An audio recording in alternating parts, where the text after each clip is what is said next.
Okay, brilliant. I think we are just about ready to start. Thank you so much for taking the time out to join us today. Welcome to our Charity Champions series. This will be a series of webinars where we will discuss topics. We always welcome thoughts on what those may be, and feel free to share any comments you've got on social media using the hashtag Charity Champions, as that's what all of you guys are. So yeah, first webinar in the series, a very relevant topic in the world today, virtual events, real results, 5 steps to driving successful and cost-effective online fundraising. Firstly, I'd like to run through a little bit of the functionality of this session. You can raise hands and ask questions in the chat, which you should see at the bottom of your screen. We've got some lovely people on the wings who will answer your questions throughout, but we will have a Q&A session at the end as well. So don't worry if you've got something that you'd like to ask, we'll get around to it at the end and follow up with any questions that we don't manage to answer in this session. So your team today who will be running through this webinar, that's myself, Becky Johnston. I've been a customer success manager for the last 7 years, working with non-profits, charities, research and healthcare organisations. So yeah, always kind of tech for good in this world. I will allow my lovely colleagues to introduce themselves. Hello, I'm Louise. I'm the Marketing Director at CharityCheckout. I have 15 years experience in marketing. Most recently was a CMO at Unruly, where I helped lots of charities, but also big brands like P&G and Mars and Unilever on their digital activation strategies. So really pleased to be here today, and hello. Hi guys, my name is Amber. I've worked in the sales and account management roles now for around 6 years. I was an account manager at Primo Events for 3 years before recently just becoming a customer success manager at CharityCheckout. So yes, CharityCheckout joined with Primo back in November 2019, bringing together the best of fundraising and events. And we've been working on the integration since then, delivering 1,600 events for charities in the last 12 months. But more recently, charities have been asking for something to support them with virtual events. So just a little bit about what we do here at CharityCheckout. Our key focus is to provide fully branded digital donation, fundraising and event registration software. All of the products that we provide are fully branded from start to finish to ensure a consistent and streamlined user journey for your supporters. Our mission, which you can see on the screen now, is to transform digital fundraising by putting charities first.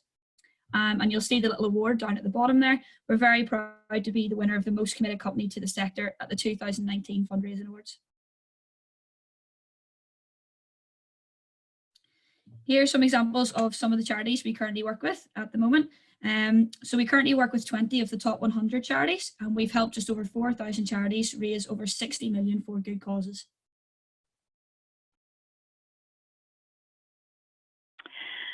So probably why you are all here today. Digital fundraising was already building momentum, but obviously coronavirus has certainly accelerated this. We live in an age of information overload, and the online space can feel impersonal and lonely at times. Digital has many benefits, but it does need to be done right to make it feel personalized for your cause. The reality is that thousands of physical charity events have been postponed and cancelled. Donors are embracing the spirit of generosity, and they do want to help. So the time to act is now. So what are virtual events? Yeah, probably quite a simple concept, but they can be anything. They don't need to take place at a specific time or place, and can allow supporters to participate in their own time wherever they are. You can allow them to combine their fitness goals, personal aspirations, hobbies, all of that with a passion for your cause. It allows supporters to engage with the wider event community through online channels. And a lovely example of this is that of James Campbell, who decided on the 30th of April he was going to run a marathon in his back garden. On the 1st of April, he set up a webcam, ran back and forth for 26.2 miles in a 6-meter back garden, raising £26,000. So while the need for virtual events has accelerated due to this pandemic, they are here to stay for the number of supporters they can reach and for the huge span you can use them for. So some pros and cons of virtual events here. So while physical events bring emotional engagement, accountability for reaching fundraising targets, they are extremely risky and require a lot of investment. They, in both cash and time for charity teams, and there is no guarantee of success. Whilst there is no guarantee that a virtual event will be a success, they do offer the chance for you to experiment without large upfront costs, and they can be adapted quickly and easily. Barriers to entry are drastically reduced by going virtual. You don't need to have any fitness level, a certain location or weather, and it doesn't affect a supporter's ability to take part. Virtual events are offering the opportunity to reach new audiences. Many of the people that participated in my marathon, for example, wouldn't have participated in a traditional marathon. So the technology required to participate in virtual events is already available. The apps required are free of charge most of the time, and it is estimated that around 1 in 6 people now own some form of wearable technology. So there are some downsides to virtual events, and we will kind of address these throughout the presentation. Things like less people going on to fundraise, some tech adoption gaps. But yeah, as I said, we will look at those.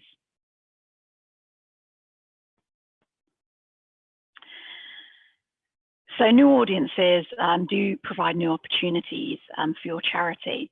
By removing physical, geographical, and fitness level barriers, you can reach these new audiences. Virtual events provide a proving ground, really, to see who your top fundraisers are and for future events. You can target both light and heavy supporters. So, you de-risk the allocation of massive amounts of resource into a few high network donors and open it up to a much larger demographic of supporters. Younger demographics may adopt virtual events quickly and easily, but older generations are being upskilled even in technology all the time, already with kind of online banking, online shopping, their food delivery. And even within this crisis, we see a huge uplift in video calls and online communication for older generations. However, much like an in-person event, the promotion is key. You need to use all of your digital channels to reach your supporters and encourage existing supporters to share their results. So again, engaging them on that online platform and increasing the reach of that event.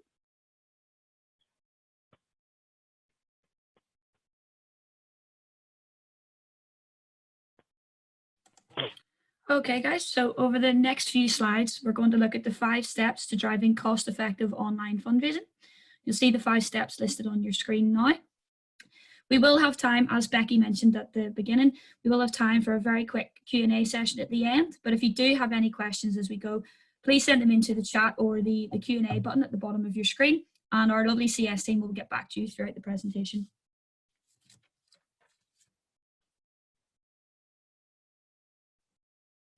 So our first step is to communicate clearly and with empathy. So given the nature of the current situation, the most important thing is the health and the well-being of your supporters. So it's important to keep the people's safety at the forefront of your message. On screen now, you'll see a great example from Christian Aid. They have provided a link to live advice as well as promoting the government's advice. They have also made it clear not to exercise if experiencing any of the symptoms of COVID-19. Another key point to note from this example is that they tell their supporters not to overdo it with their physical activity and to prepare for indoor activity if we go into a further lockdown, which hopefully doesn't look like it's going to be the case, but it's great to have that advice there anyway. It is important to innovate and iterate your physical annual events where possible. So if any of you guys do have an annual event coming up, instead of cancelling, can you find a way of adapting and making it virtual, even if it has to change ever so slightly? This is another example from Christian Aid. They're actually still planning to go ahead with their Christian Aid Week in May. They have provided their supporters with some helpful tips and communicated that they will share more details soon. So communication is key in these instances.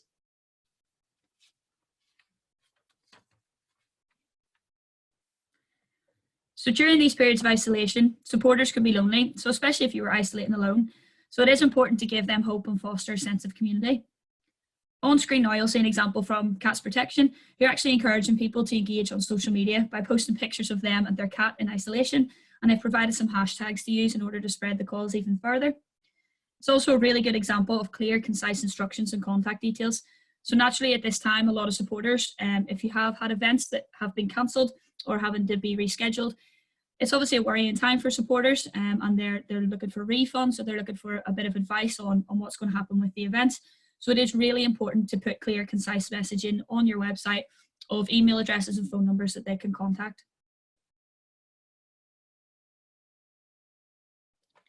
And just a quick summary then of our first point. So just to reiterate, our first point was communicate clearly and with empathy.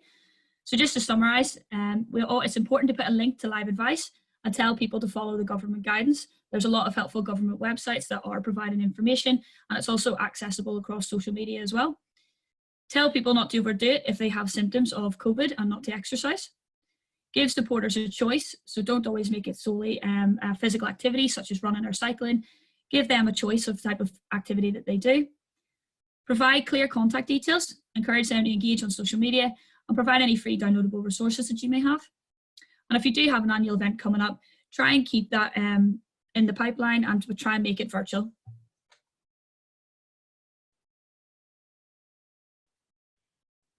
Unmute myself. So our second point there is making your event action-based and trackable. So it's really important to make your supporters accountable in some way in order to reach your targets and engage with your event. So it's important to motivate them as well and give them goals to focus their engagement with your charity. But choice is vital. So giving supporters targets that they can adapt to their own environment, skill level and interest is going to be really important. So the My Marathon example here by British Heart Foundation, it's very inclusive and immediately personalises the event for the supporter. It is their marathon. It's language that is motivating and engaging, but not too intimidating. So it's at your own pace, in a safe space. So really catchy, really personalised, and not too intimidating for the participants. Another lovely example here is CDH UK. So this is an event that's created on the CharityCheckout platform. They've got a clear target here to walk the length of the UK, whether that's around their garden, in the house, or on a treadmill. So they have a distance and a time parameter to work towards within their ability and their environment. Here we have an example of the well-known 2.6 challenge. So you may have seen this being kind of launched across the industry. So beginning on the Sunday, the 26th of April, which should have been the 40th London Marathon event, charities are invited to encourage supporters to think of an activity based around the numbers 2.6 or 26. So that could be anything, 2.6 miles, 2.6 kilometers, 26 press-ups, 26 times up and down the stairs, 26 pancake flips, 26 cakes made, you know, whatever it is that supporters can engage with. So as long as it follows the government advice on exercise and social distancing, it's a really nice, catchy thing that supporters can grab hold of and create a movement with. So again, you can create those sorts of pages through the CharityCheckout platform to fundraise teams, individuals, and collect donations. Here, the Brain Tumor Research Organization has a website section dedicated to their fundraising activities from home. And we really like this example as it gives a range of different activities that they could do. So whether that's an exercise bike, treadmill, HIIT, yoga challenge, it's inclusive, appeals to people's interests, and gives the donors choice about what they would enjoy most. Because if your fundraisers aren't enjoying the events challenge, they just won't stick to it or kind of get other people involved in it. So you could get even more creative with this kind of thing, you know, an exercise bike challenge to cycle the Tour de France, a yoga challenge to master new poses and post pictures, an exercise video, so something to do with Joe Wicks or high intensity, or just something like a back garden challenge, whatever that might look like. So again, about the action-based and trackable. So goals should be measurable and not subjective, however small or large. So for fitness, an integration with fitness apps that connect supporters' efforts to their fundraising page and contributes towards that goal is really helpful. So we're super excited to announce our new integration with Strava. It is a fitness app that's free to download on all devices, so anyone with a smartphone can participate.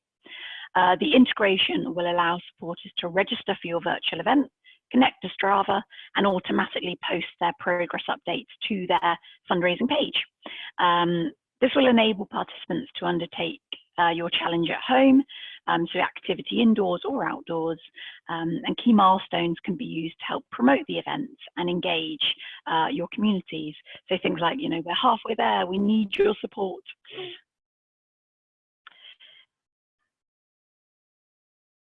So the next slide shows is an example of what the connection to Strava looks like within the registration flow. It's quick and simple and can be done during registration or retrospectively. Strava is the first of our integrations, but we will look to other apps and trackers.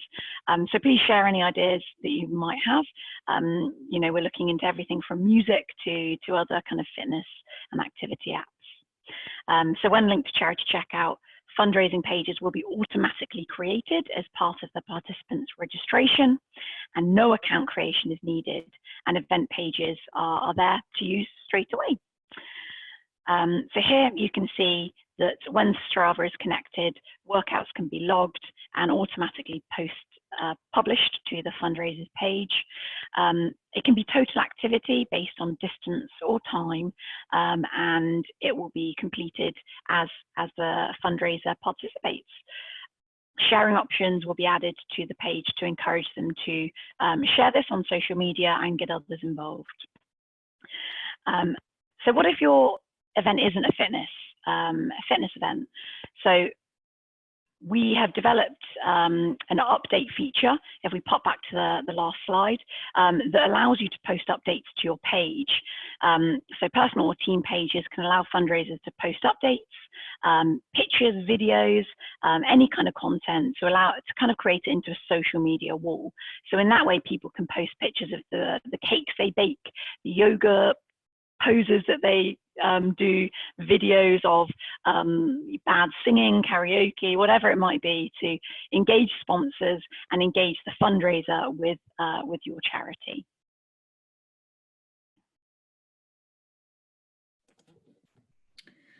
Okay guys, so moving on to point 3, we're going to look at engaging your supporters. So one key point to remember is that it's not just about the fundraising. Obviously, it's quite a vital part of all of this, but the engagement is equally as important. Outlining and promoting the challenge and activity is just as important as promoting the cause itself. So it's important to include a fun and meaningful event to help engage supporters of all ages and not just solely ask for donations. To do this effectively, it is important to identify what your supporters' passions are and develop ideas based off these. It's really, really important to give supporters a variety of virtual events and not just focus solely on running and cycling related activities. You'll see some of the examples on the screen at the moment, and Becky has listed some examples previously. So the likes of different cooking challenges, arts and crafts challenges, video game tournaments have been quite popular, And you can also host the likes of virtual dinner parties or a virtual come dine with me. So don't be scared to ask your supporters for their ideas. Crowdsourcing ideas can be really valuable for both the short term and the longer term, and it allows the supporters to feel more connected to the cause. So you may actually gather some great ideas that you can use once the lockdown has been lifted, and once everything is back to normal. You may get some long-term fundraising ideas from it as well as those for short-term virtual fundraising. So supporters really appreciate tangible reasons and descriptions for their fundraising, as it's more motivating and relatable. This is an example on the screen at the moment from WWF, who have actually related the number of gaming hours to different bits of wildlife. As you'll see, like a game like a gorilla or be a tiger twitcher. So that just kind of is relating an example that will really reach out to the younger population, especially those who enjoy gaming. And it also gets that tangible description across and relates it to their cause. So it's important to make it as easy as possible for supporters to fundraise. You'll see on the screen at the moment, this is the current flow that's actually used by a lot of charities. A participant will land on the charity website, and they'll then move on to a separate platform to purchase a ticket to the event, and they'll then move on to a third platform in order to set up a fundraising page with a third-party fundraising provider. So as participants move across this flow, there really is a lack of charity branding, and the charity identity gets less and less as they move through this process. There's usually multiple logins as well, again, especially whenever they're setting up fundraising pages, and quite often different tabs open within their browsers. So as moving through this process, with both that charity identity becoming less and less, the message gets lost, and the last thing that they'll remember is a third-party fundraising provider branding our message. So you'll see as they move through the process, there is significant drop-offs. Those drop-offs, coupled with the fact that your charity message will get less and less as they go, can obviously lead to significantly less fundraising pages being created. So at CharityCheckout, we've developed an all-in-one event reg and fundraising product. So you'll see on the screen now the flow has changed ever so slightly. We carried out some research with Primo on our 4 fundraising integrations that we had at the time, and we've actually found direct correlations between the number of steps taken to create a page and page creation rate. So the more steps that people had to take in order to create a fundraising page, there was a more significant drop in page creation rates. So you'll see that on the screen that we've actually developed a product that will combine that fully branded event registration and the fully branded fundraising pages all under one umbrella. And there's also a fully branded donor journey as well. We've reduced the steps needed to create a fundraising page, and we've also removed that login process for participants, which leads to a 100% page activation rate.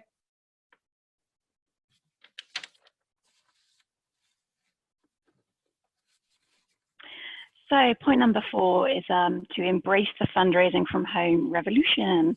We really like this idea. It allows you to reach individuals that may have more time in their daily routines to engage with an activity or challenge. There's no commute, there's no gym access, and for many, there are now children to entertain.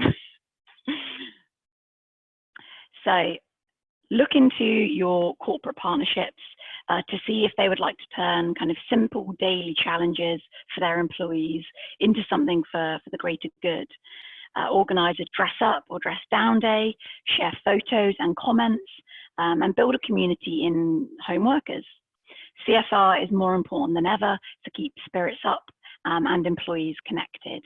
And that's what we're hearing from a lot of the corporate partners that we have. But obviously, even if you do not have a corporate partnership, targeting those employees at home could be a really nice way to give them something interesting, engaging, and uplifting in their day, but also connect them to your cause.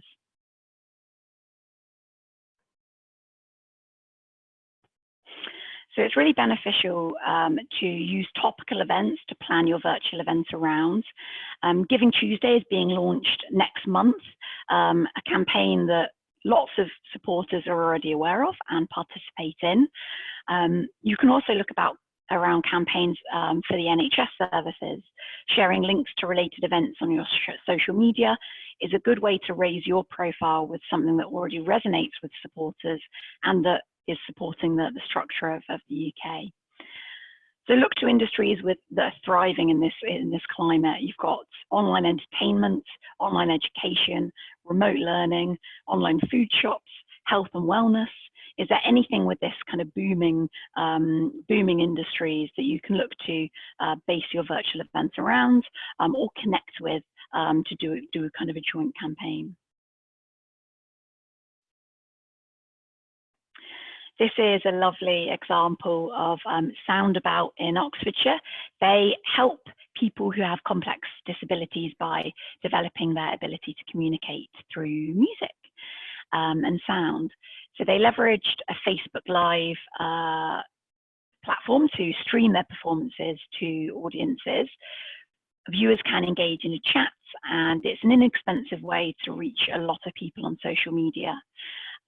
Their choir made headlines on BBC, and now they run these making music jam sessions on Facebook Live, and people can enjoy it over the stream. Success of these sessions is generating a buzz from viewers and viewers from social media on Facebook and Twitter. So it's a really nice way to kind of make your cause viral. Another lovely example here for all the dog fans. It's Support Dogs. They're building on their cancelled Eurovision events, and they're organising a virtual talent show to engage supporters using Facebook Live and YouTube. Prompts for donation on this sort of event can be made multiple times during a stream. So during a physical event where you only have kind of one chance to ask donors for donation, here you can give several prompts. So if they see something they like or something they really engage with, that might prompt them to give at any time during this talent show. And you can only imagine how fun this would be to watch.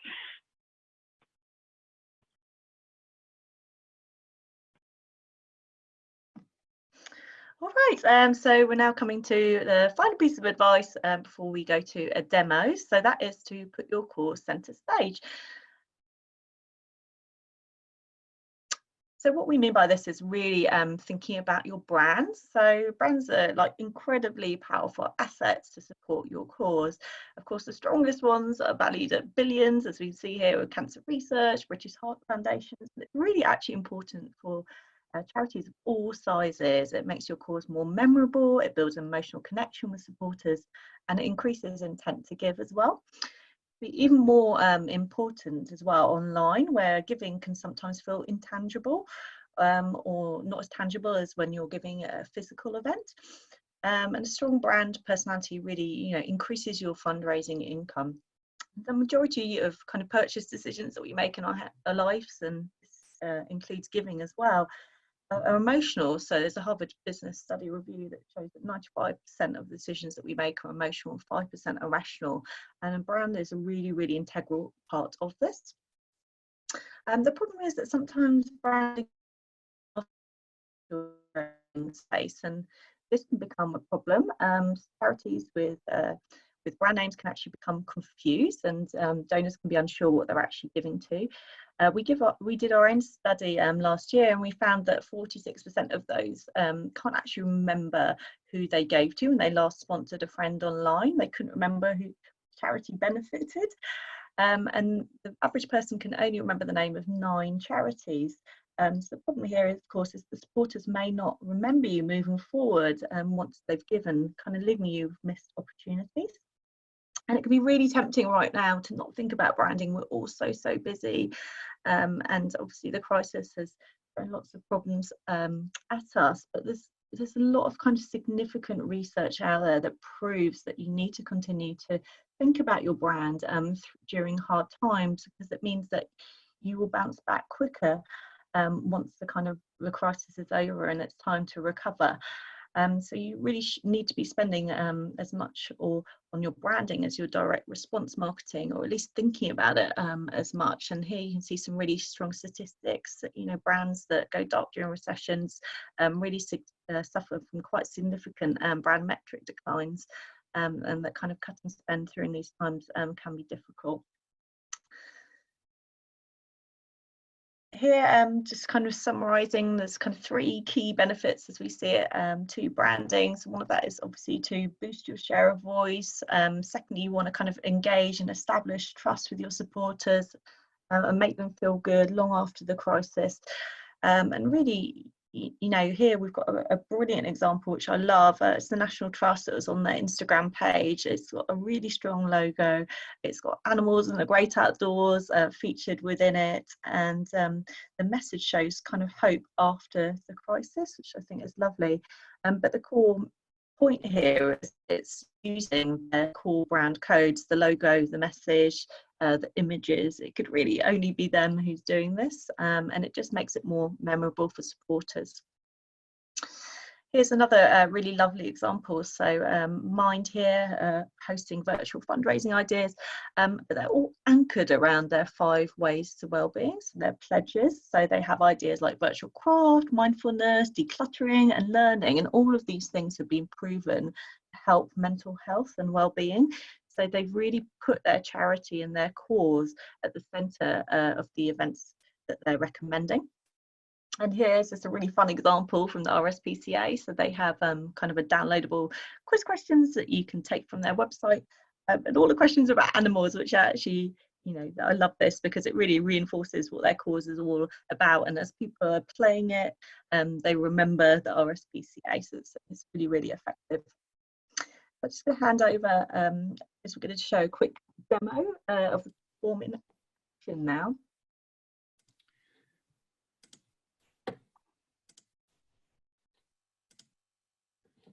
Okay guys, so hopefully you can all see my screen.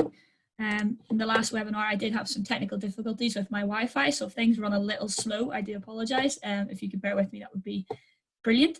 So this is an example of one of our clients, Little Lifts, who have set up their very first virtual marathon.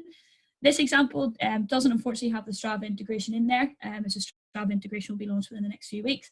But this is just an example of that all-in-one fully branded event registration and fundraising page. So we'll see at the moment, this is the Little Lifts website. The participant will land on their website and they'll click on the CTA to buy tickets, and that page will automatically redirect then onto the registration form. So the registration form itself is fully customizable in terms of branding. You'll see you can actually customize the colors in both the header and the footer image, along the progress bar, your background colors, banner images, and any of the pre-text as well. You can also set up multiple different entry points. So once a participant clicks on register, it will take you through to the registration form. Once my Wi-Fi gets in gear, there we go. So it will take you through to the registration form. So the registration form itself is fully customizable as well. By default, all it needs to have in order to process is a first name, last name, and email address, which means that you guys can remove the likes of date of birth, gender, and physical address if they're not needed. There are some checkers in the background which will double check that it's a correct email address, and there is also some basic validation on our phone numbers and a basic address lookup as well.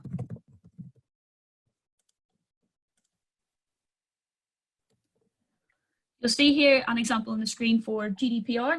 So neither Primo or Charity Checkout market to any of your participants.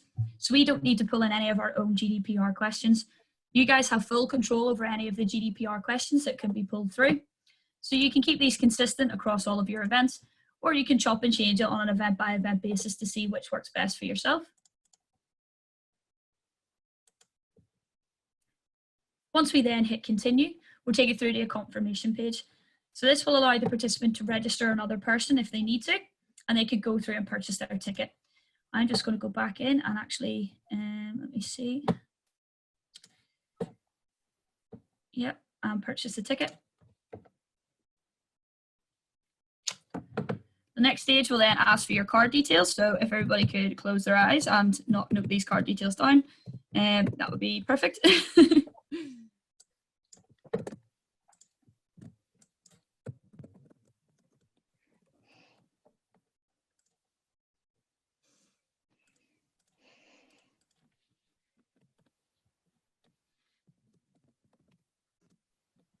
It'll just take information about a basic billing address as well.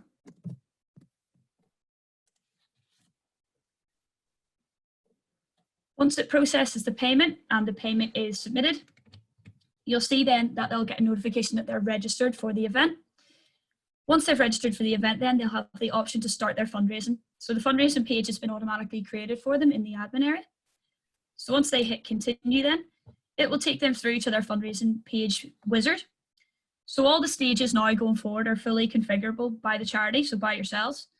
So you can remove the stages going forward and pre-populate these values for the participants. So if you prefer to pre-populate the values of the target, we can remove that step. It's the same with the profile picture, which they're prompted to upload.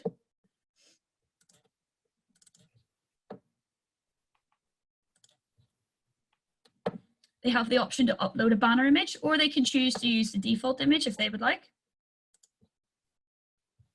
And it's the same with the story as well. So you guys can pre-populate that story on their behalf and remove this step, and they can go back in and edit it at a later stage. Or you can leave this step in their fundraising page wizard and they can populate it themselves as they go. A little bit of GDPR. And then they have the option to customize their page link as well. So they can customize that page link to make it a little bit more accessible, or change it however they would like. And once they do that, then that's the process all done. They can share it on Facebook and Twitter. They can copy the link if they would like. And once they hit finish, it'll take them through to their fully branded fundraising page. So you'll see automatically they're prompted to add in the first donation themselves if they would like, so they could donate to their own page. You'll see it's pulled in the banner image, which again, they'll have the option to go in and they can change the background image, their profile picture, and their page story. So they can go in and change those at a later date if they would like. Here's our fundraising update section, which Becky spoke about earlier. Basically allows participants to upload daily updates and keep their supporters up to date with how they're getting on during their challenges. There's the option to actually link to the events page itself. So you can go through and you can see everyone who's fundraising for the virtual marathon at the moment. There's a link through to the charity profile, which will take you through to the overall Little Lifts profile, and you can see all the different fundraising events that they are hosting at the moment and give you the opportunity to join those. And you'll see we do also have a leaderboard in there as well, which will show all of our top raisers and the option to join the event. You see as well, if I click on this donate button, that the donor journey is also fully branded as well. So again, you have full control of the header and the footer colors, the progress bar, and any of the logos that are pulled in. And again, so they can work through, the donors can work through a fully branded donation process. And just lastly then, this is just an example of the overall Little Lifts virtual marathon page. So you'll see if been able to pull in information about the event, you'll see any of the recent donations, and again, any of the targets that they can reach, and all of their top fundraisers down at the bottom. So I'm now just going to pass back over to Louise and Becky, who are going to take you guys through a quick Q&A session. Lovely. Okay, so we've got, if you'd like to start popping in some questions, I'm going to run through some of these now. So we've got, we had a few questions around the cost of Strava integration, and that's all part of our event and fundraising suite. So there's no extra cost to the current package that we provide for that. So get in touch if you'd like some more information. Do we integrate with databases and CRMs, including Donify? Is another question we've had. So we do offer some third-party integrations to most CRMs, and we are developing direct integrations to the top 5 CRMs, which will be available within the next couple of months. But we have a few different options to work with whatever CRM database you guys are using, and we can help you with any kind of queries and data transfer that you might need. So when people donate, is there an option of gift aid? Absolutely. So we can collect gift aid on any donation or fundraising donation collected through the platform. We have a fee for processing that gift aid, which again we can share with you. But what we will do is send that off to HMRC automatically every month, and that gift aid will be paid to you shortly after by HMRC. So we will obviously share this deck with you following this session.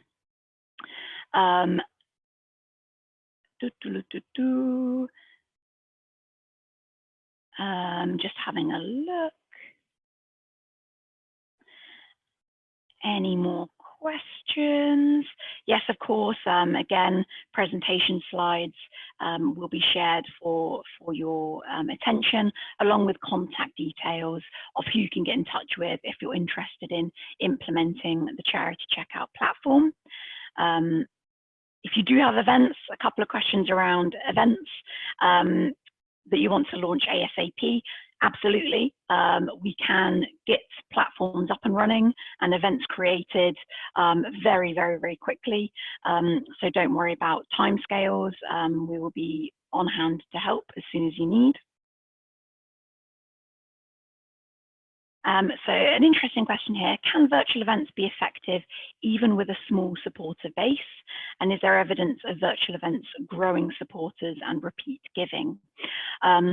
So certainly we are collecting more and more data around virtual events as we have more and more being launched. And we'll be happy to share that at a later date when we've got a little bit more kind of evidence data.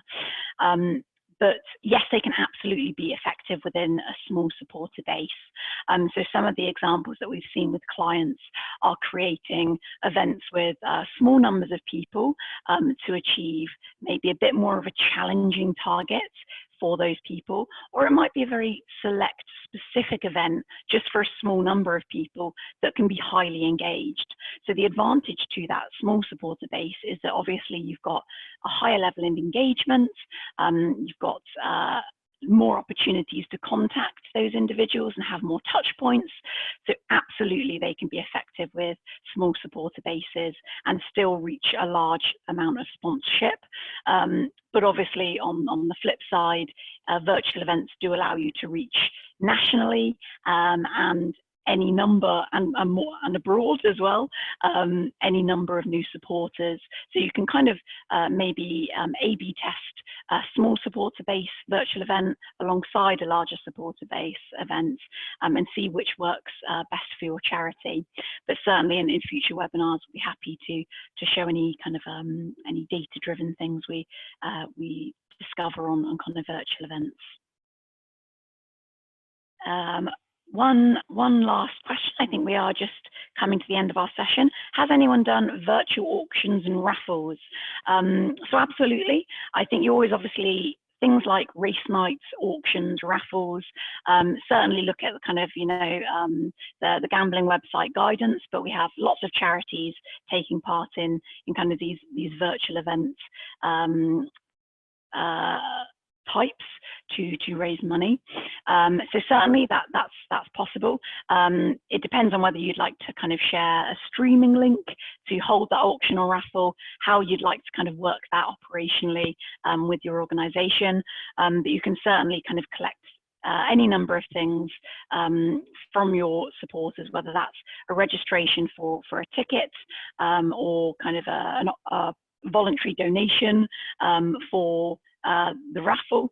So certainly, yeah, that's something that can be supported through the platform, and we have some nice examples of those. So we can reach out to you after this presentation. So I think that brings us nicely to the close of this session. Please, if you've got any other questions, throw them in the chat now, and we'll make sure we get back to you following this presentation. But thank you so much for your time. We will share all of this information with you after, and hopefully continue some conversations with all of the amazing organizations you guys are part of. So stay safe. Thank you so much, and have a lovely rest of your Wednesday.